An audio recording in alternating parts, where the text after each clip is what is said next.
ওই যে একটা ইংরেজি শিক্ষিত বেয়াদব না, আর এটা তো জাতের মিজানুর রহমান আজহারি, এই লোকটা কি লেখাপড়া করলাম জানি না,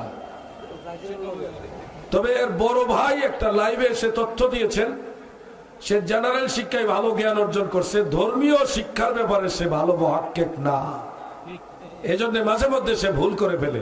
না আমার কথা নয়, এই আজহারি সাহেবের আপন বড় ভাই বলেছে এবং বাস্তবতার সাথে ওটাই মিল পাইছে,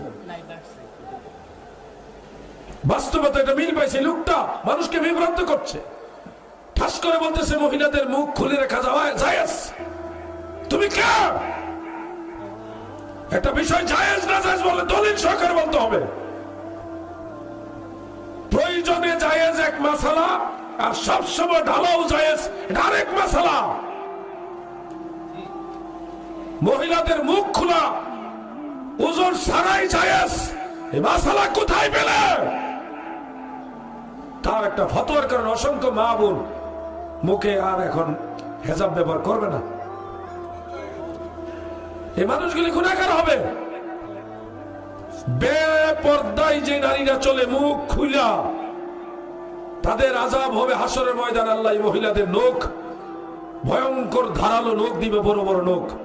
তাদের কেমন একটা অভ্যাস আল্লাহ দিয়ে দিবে, নখ দিয়ে মুখের মধ্যে এইভাবে আঘাত করবে, গোস্তগুলি খসে খসে পড়বে, আবার অটোমেটিক গোস্ত হবে। এই নখ দিয়ে আশ্রয় আশ্রয় চেহারা এইভাবে ছিঁড়ে ফেলবে।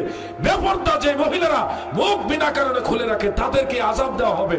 আর মিজানুর রহমান আজহারি মুখটা খুলে রাখার জন্য মাসালা দিল জায়েজ। তুমি কে?